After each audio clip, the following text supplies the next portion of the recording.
Okay guys, good day. So, we are here now sa torsion na pag-aaralan natin. Dahil sa previous natin na lesson, di ba guys, ay na-discuss na natin yung about sa 4 possible internal forces ng isang material. Those are tension, compression, sliding and shearing, torsion, bending effect. So, ngayon, nandito na tayo sa torsion. So, guys, yung torsion ay ito yung third possible effect ng material, no? At para mas ma-imagine natin what is torsion, try nating mag-search ng material na nagsasubject sa torsion. Example na lang dito ay yung isang transmission shaft, pati yung drive shaft at ang shift propeller shaft. Kung napapansin niyo, lahat sila ay shaft dahil sila ay yung pinaka-common na example pagdating sa torsion. Dahil na din sa epekto ng moment na nagtitend to twist sa material natin, lahat yan ay nagtitwist. So, yan ang tinatawag nating torsion. So, tayo guys. So, dito muna tayo sa circular shaft. So, di ba guys, nakikita niyo sa circular shaft, meron tayong horizontal at vertical line dyan. So, ayan, di ba? Initially, yung vertical line at horizontal line, yan pa lang yung pwesto nila.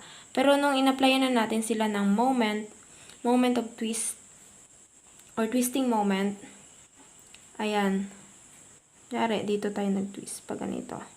Tapos sa kabila naman pag ng twist natin. So, ayan, di ba? Yung horizontal line natin kanina, nag-slant na siya. Naging slant na siya. Dahil nga, in-apply natin siya ng twisting moment. At yung vertical line naman, same pa din yung position niya. Hindi siya na deform or walang nangyari. But yung horizontal line ay nag-deform. Ganun din naman kapag dito sa sa square shaft. So, ayan, di ba? Nasa tamang pwesto pa lang siya initially. But, nung in-apply na natin siya ng twisting moment or moment of twisting, ayan, so, magulo. Nagkakagulo na. Pati yung vertical at yung horizontal line dyan sa square shaft. So, kapag sinasubject sa torsion, yan talaga yung mangyayari. Nagtitwist. At nakikita natin na yung horizontal line niya ay talagang nag-slant siya. Diba? So, yan yung nagiging focus natin ngayon dito sa torsion. How much nagdi-displace ang isang material at mami-measure din natin yung displacement ng isang material. So, that's it. Okay, but before we go further about the subject that we're going to discuss today about torsion, alamin muna natin kung ano yung torque. So, torque is the moment that tends to twist a member about its longitudinal axis, also known as twisting moment. So, kung wala ang torque, hindi makukompleto yung tinatawag nating torsion. So, napakahalaga ng torque. At napakahalaga ding masolve natin siya in order for us na malaman natin ang torsion ng isang bagay. So, meron tayong mga general assumptions para masolve natin or para mapadali or kumbaga ay mapalagay tayo sa sinosolve natin if it is for torsion or not. Una, dapat circular sections remain circular. Pangalawa, plane sections remain plane and do not warp. Pangatlo, radial lines remain straight. At pang-apat, torque is applied perpendicular to axis of shaft. Okay, so, yung torque na ina-apply natin dapat ay perpendicular siya. Pag sinabing perpendicular, ay patayo or upright siya, no? Kumbaga, kung nakaganito yung axis ng shaft, so, yung torque is tayo yan. Pag ganyan. So, yung tinatawag nating torque, diba, ay about sa known as twisting moment. So, ganon. So, perpendicular siya sa axis ng shaft. And last but not the least, we have number 5. Stresses are within their proportional limit. Okay, so meron lang tayong dalawang major focus na nade-determine sa topic na torsion. Yung una is how much nag-twist ang material natin at ang pangalawa naman ay how much stress ang nare-receive niya upon the action of torque. So, unahin nating i-measure kung how much nag-twist yung material. Dahil 'di ba sa engineering, di naman dapat excessive na magti-twist kasi kapag excessive ang twisting, di niya ma-maintain yung tamang serviceability. At the same time, mini-measure din natin yung stress niya kasi ayaw nating ma-exceed yung allowable stress ng material to avoid failure. Okay? Dito tayo sa formulas. So, proceed tayo sa formula from the angle of twist. Meron tayong figure. So, sa unang figure at sa pangalawang figure, ay makikita natin kung saan dyan yung in-applyan ng torque. So, sa unang figure, initially, stress-free siya. So, walang, yung horizontal line niya ay hindi pa nagagalaw. Or, kumbaga ay, hindi pa nagdi-displace.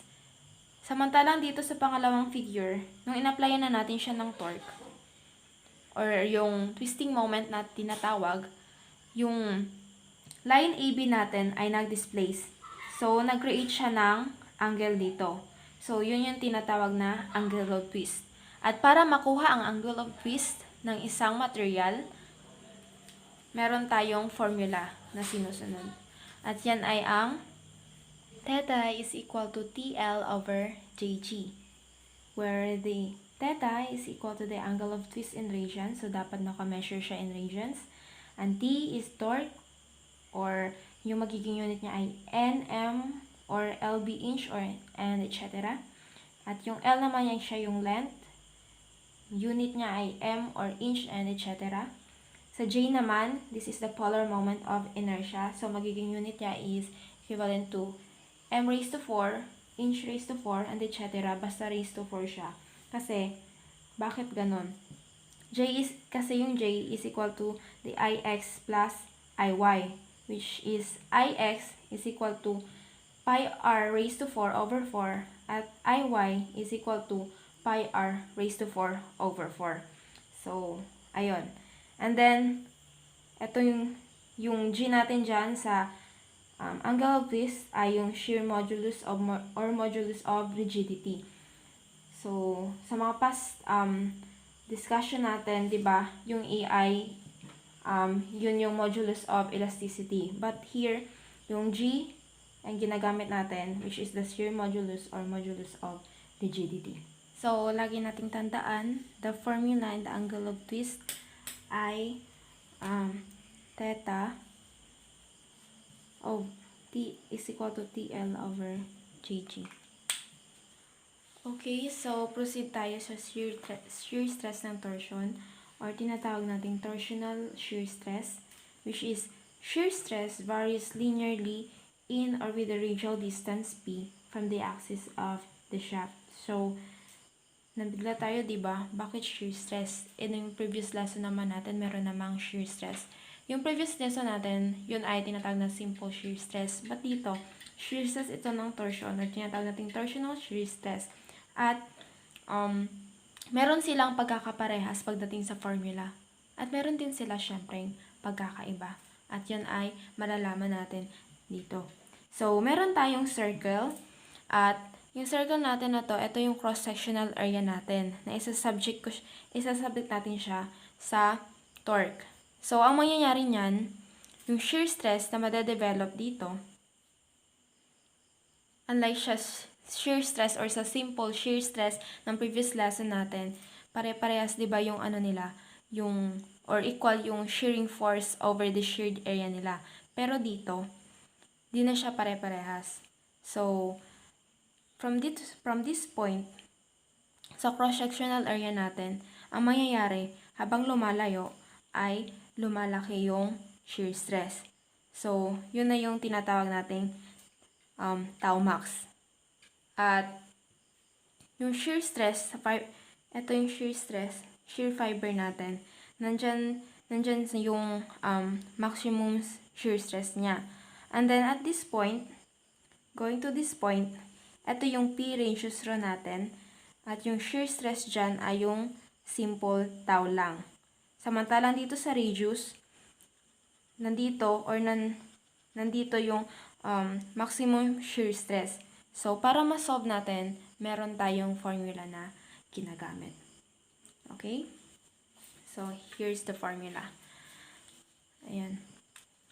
So, tau is equal to torque times T rho over the polar moment of inertia, which is the J. So, if stress is maximum when P is equal to R, yung magiging formula natin ay tau max is equal to torque times the radius over the polar moment of inertia. So, madali lang siya, diba? Kasi, mas nalinawan tayo na na-explain natin dito about sa cross-sectional area ng circle. So, sumunod dyan, we have the two possible cross-sectional area. These are the solid shaft and the hollow shaft. So, for solid shaft, we have this figure. We have the diameter and the radius. At yung formula natin dyan ay tau max is equal to 16t over pi d raised to 3.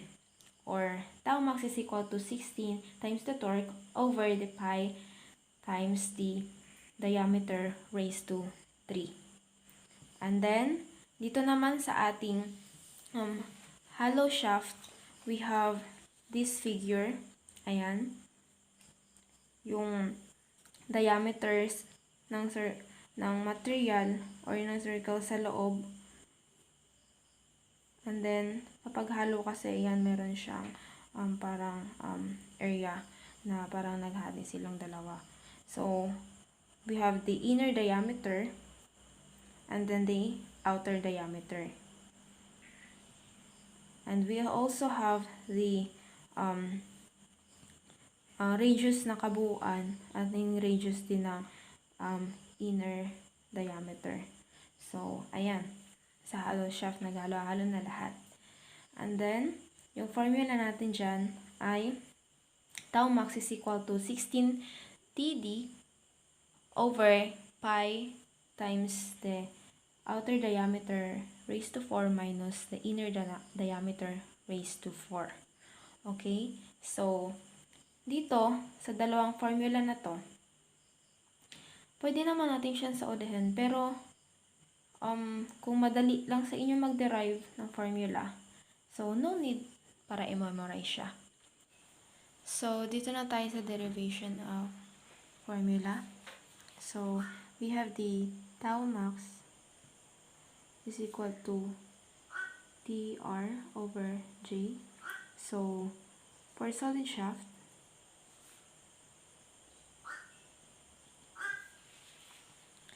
we have the J. Ano nga ba yung J? Diba, J is equal to Ix plus Iy. So, yung Ix natin dyan, equal sa pi r raised to 4 over 4 plus pi r raised to 4 over 4. So, same lang naman sila yan ng Iy, yung Ix. So, yung J natin, o yung polar moment of inertia natin dyan, ay equal sa pi r raised to 4 all over 2. Ayan. So, yan sila. Or, J is equal to Ix plus Iy. And then, yung Ix natin, pwedeng may another equivalent din siya, yung Ix natin, ay pi d raised to 4 all over 64 plus pi d raised to 4 all over 64. So, same lang pa rin naman sila ng equivalent ng Iy at Ix. And then, yung J natin dyan, equal na siya sa pi d raised to 4 all over 32. 2. So, from this formula na tau max is equal to TR over J. So, dito tayo. Tau max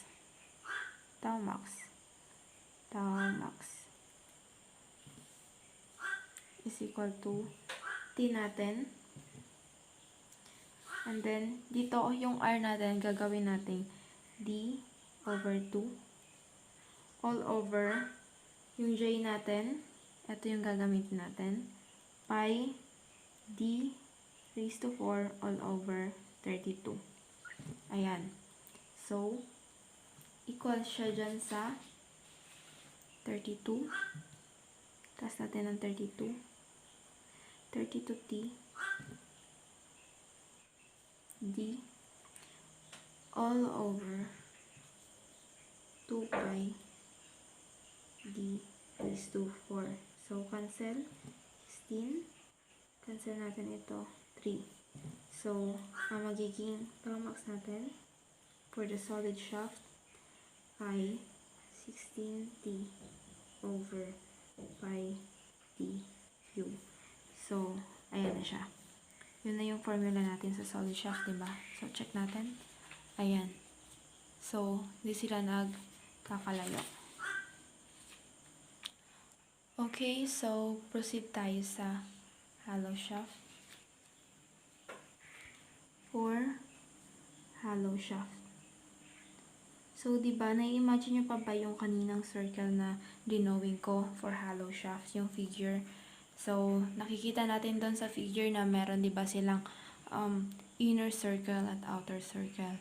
So, kapag merong inner circle at outer circle, syempre, merong inner radius at outer radius at meron ding inner diameter at outer diameter. So, proceed na tayo. J, gagamitin natin ang J, polar moment of inertia, is equal to the J, polar moment of inertia outer, minus the J, the polar moment of inertia inner. Ayan. So, equivalent siya sa pi D raised to 4 all over 32 minus pi D raised to 4 all over 32 din. So, same na din siya. Same silang dalawa. Yung inner at yung outer. So, magiging total ng J natin dyan ay pi over 32 times the outer diameter raised to 4 minus the inner diameter raised to 4. Okay? So, magagamit natin to sila. So, proceed na tayo sa tau max. Tau max is equal to TR, diba? Over J. So, yung equal din siya sa TR over J pag sa sa outer circle. Okay, so yung TR dyan, ito yung radius. Gagawin natin T D over 2. So, diameter over 2 over yung J natin, ito, pi over 32 times D raised to 4 minus D raised to 4 or the outer diameter raised to 4 minus the inner diameter raised to 4. So, cancel. So, yung tau max natin ay magiging 16TD over pi times pi times D raised to 4 or the outer diameter raised to 4 minus the inner diameter raised to 4. So, yan yung formula natin sa hollow shaft. So, makikita natin dito for hollow shaft, 'di ba? Ayan. Tingnan natin. Ayan, 'di ba? Hindi sila nagkakalayo. So, same lang sila. So, sabi ko nga kanina, kapag gusto nyo memorize, i-memorize. Pero kung kaya nyo namang i-derive, no need to memorize.